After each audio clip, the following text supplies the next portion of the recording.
तो नमस्कार, मैं पंडित ब्रजेश चंद्र पाठक मनोकामना ज्योतिष चैनल पर आज आपके सम्मुख नई नई जानकारियां लेकर आते रहता हूं। और सबसे बड़ी खुशी की बात यह है कि हमारे वीडियो को आप इतना शेयर करते हैं, लाइक सब्सक्राइब करते हैं। इसके लिए बहुत बहुत सभी को मेरी तरफ से आपको धन्यवाद। और सभी श्रोताओं यजमानों को, देश विदेश भारतवर्ष के सारे यजमानों को मेरा वंदन नमन। श्री राम मैं सब जग जानी करो प्रणाम। जोर जी पानी भगवत भाव से सभी को नमन वंदन बारंबार।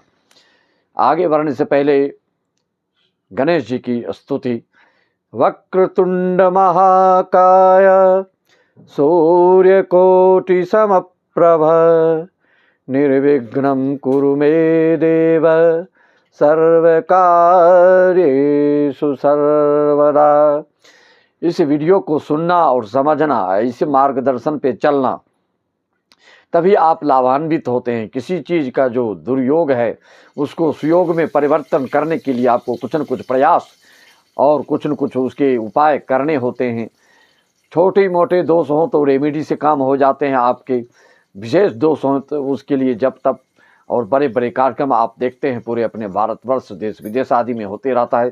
श्रीमद् भागवत महापुराण, देवी भागवत, अखंड रामायण, सुंदरकांड, हनुमान चालीसा आदि आदि धर्म क्रम सतयुग से चलते आ रहा है, अभी भी चल रहा है। विशेष दोष हो तो उसके विशेष उपाय, छोटे मोटे दोष हैं तो छोटे उपाय।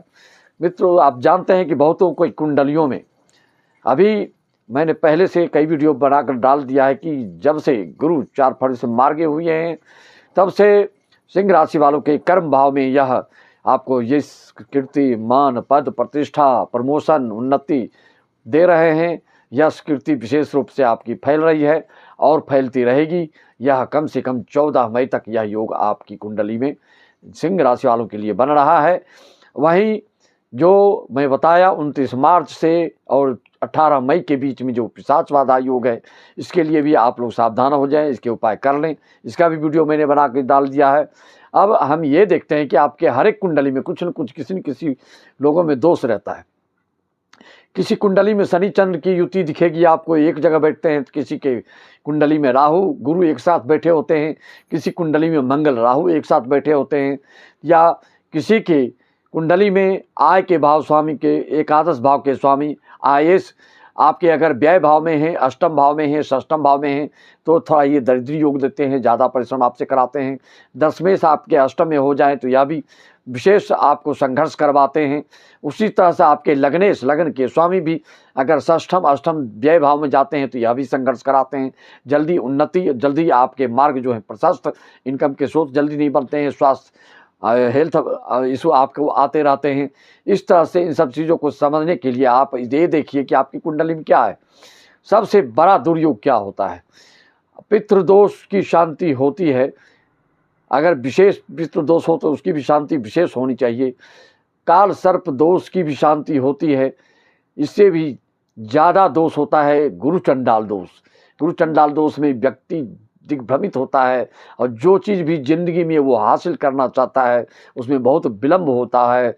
और ये जिस भाव से बैठे उसी भाव से यह दुर्योग निर्मित कर देता है। पंचम भाव बैठ जाए तो शादी से संबंधित दुर्योग, संतान में अति विलंब, विद्या में अति विलंब, अपने लक्ष्य तक पहुंचने में काफ़ी समय लग जाता है। आदमी लक्ष्य को प्राप्त करता है और अपने अहंकार में, अपने घमंड के कारण कई इनके सुअवसर भी निकल जाते हैं हाथों से और उसका प्रायश्चित इनको करना पड़ता है। और उससे भी भारी योग होता है पिशाच बाधा योग।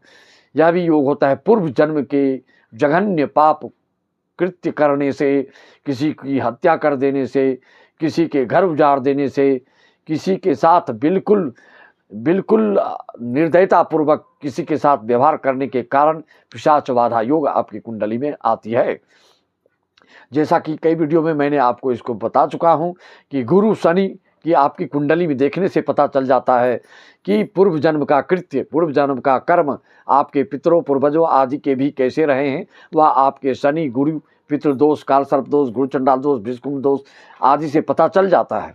अगर पिछले जन्म में आपने बिल्कुल संघर्ष किया, बहुत गरीबी झेली और बहुत अच्छा पुण्य का कार्य भी किया है, परोपकार का कार्य किया है, तो उसका फल इस जन्म में आपको बिल्कुल नीच भंग राजयोग, विमल राजयोग, हर्षल राजयोग, लग्न आयुष में परिवर्तन राजयोग, नमेश दशम में परिवर्तन राजयोग आदि आदि देखे जाते हैं और वह अपार अथाह अनंत अगाध सफलता पाते हैं हर चीज में।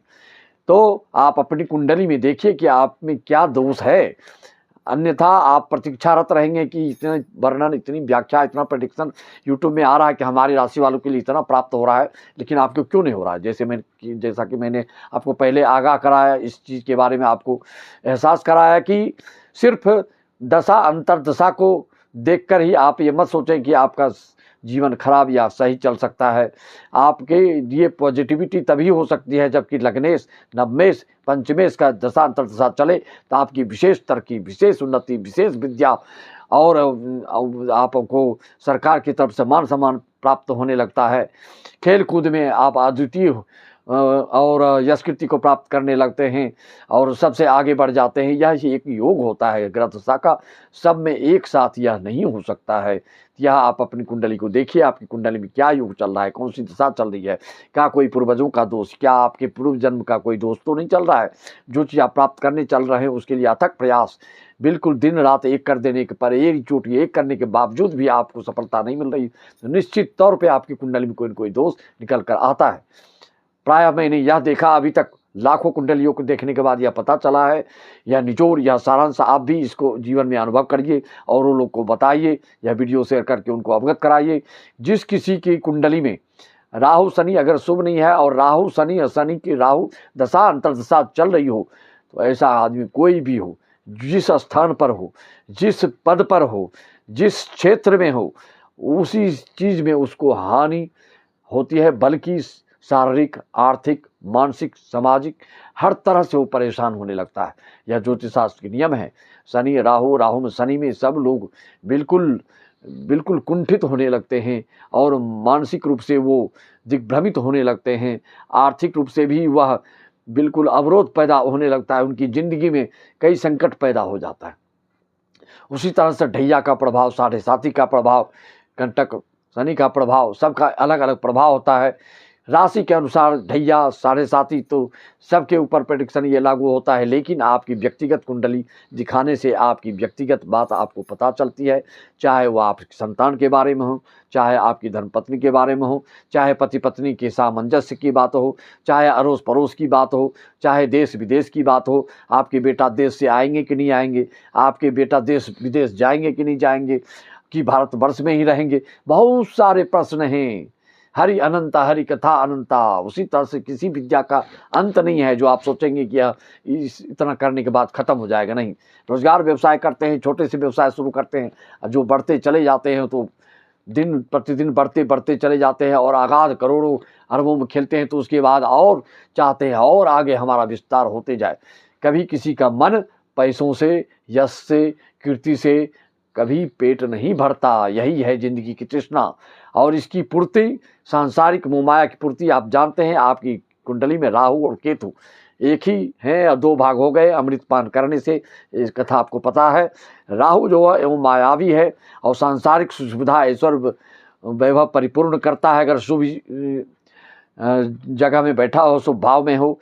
वही केतु अगर शुभ है आपके लिए तो यह आपके मोक्ष के प्रदाता, आपको बड़ा फिलोसफर बनाता है, आपको दार्शनिक बनाता है, आपको देशक बनाता है, आपको प्रवक्ता बनाता है, आपको प्रख्यात बना, यश कीर्ति बिल्कुल आपके फैल जाता है। शुभ स्थिति में दोनों एक ही का है, लेकिन केतु मूल नक्षत्र के पैदाइश होने वालों के लिए केतु रामबाण होता है, जबकि मूल नक्षत्र में पैदा होने वाले बहुकन्या लाने से सासू की मृत्यु हो जाती है। आप जानते हैं मूल का प्रभाव रावण के ऊपर भी था। मूल नक्षत्र के हैं, मूल नक्षत्र के हनुमान जी को भी माना गया है, मूल नक्षत्र के लिए सरस्वती माता को भी माना गया है। बहुत सारी बातें हैं, इसमें बहुत बड़ा रहस्य है। किसी भी चीज़ को अगर उसको सत्कर्म में परिवर्तित कर लेते हैं तो वही चीज़ अच्छी हो जाती है, और वही चीज़ आपको जब तक उसको परिवर्तन नहीं लाते हैं तो वह चीज़ आपके लिए निगेटिविटी देने वाला हो जाता है। नकारात्मकता मन में विचारधारा आपकी बनी रहती है और कुछ काम आपका बन नहीं पाता है। आपके ग्रह अभी 11 फरवरी को जो बुध परिवर्तन होने जा रहा है, सिंह राशि वालों को सप्तम में प्रवेश करेंगे। शुक्र पहले से आपके द्वादश भाव में राहु के साथ उच्च अवस्था में बैठे हुए हैं। शनि मूल त्रिकोण में बैठे हुए हैं। यह सब शुभ योग सिंह राशि वालों को बहुत ही अच्छा माना जा रहा है। सिर्फ एजेड व्यक्तियों के लिए अपने ब्लड प्रेशर पर, अपनी आँखों पर, अपने लीवर पर आदि पर विशेष ध्यान देना होगा। अगर आगे आपको और कुछ जानना है भविष्य के बारे में, संतान के बारे में या अपने दाम्पत्य जीवन के बारे में, किसी भी तरह की बात को जानना है तो आप अपनी कुंडली का विश्लेषण करवा सकते हैं। मात्र 501 में सारी जानकारी आप प्राप्त कर सकते हैं। आपके लिए क्या शुभ है रंग है, आपके लिए क्या शुभ माला है, आपके लिए क्या शुभ रत्न है, आपके लिए कौन सी दिशा है, कौन सी दिशा में शादी होगी, आपके लिए क्या शुभ वस्त्र है, आपके लिए कौन से दोस्त किस अक्षर से हो सकते हैं, आपकी शादी किस अक्षर वालों से हो सकते हैं, आपके कौन से शुभ अंक हैं, आपके दुश्मन अक्षर कौन से हैं, किस किस अंक वालों से आपको दूरी बना कर रखना चाहिए, किस किस नाम वालों से आपको दूरी बनाना चाहिए, आदि आदि बात बिल्कुल जो भी जानना चाहेंगे आप प्राप्त कर सकते हैं। जिंदगी भर की कुंडली अगर बनवाएंगे, चाहे अपना, चाहे संतान का, चाहे किसी का बनवाना चाहते हैं, तो उसके लिए 2100 रुपये आपको देने होंगे। फिर PDF बनाकर या कुरियर के द्वारा आपके घर तक वह जन्म कुंडली जीवन भर काम आने वाले आपके लिए होगा। जब भी कुछ देखना चाहेंगे कुंडली को देखेंगे, हिंदी में लिखा हुआ मिलेगा और पूरी बात स्पष्टता से उसमें लिखी रहेगी, जिसको देखकर आप अपना उस हिसाब से कदम बढ़ा सकते हैं, उस हिसाब से आप अपनी योजना बना सकते हैं।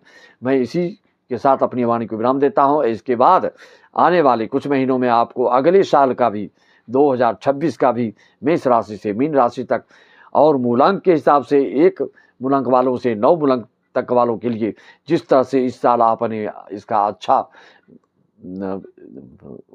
मार्गदर्शन का जो आपने इसको अनुसरण किया, उसी तरह से 2026 की भी योजना आप बना सकते हैं।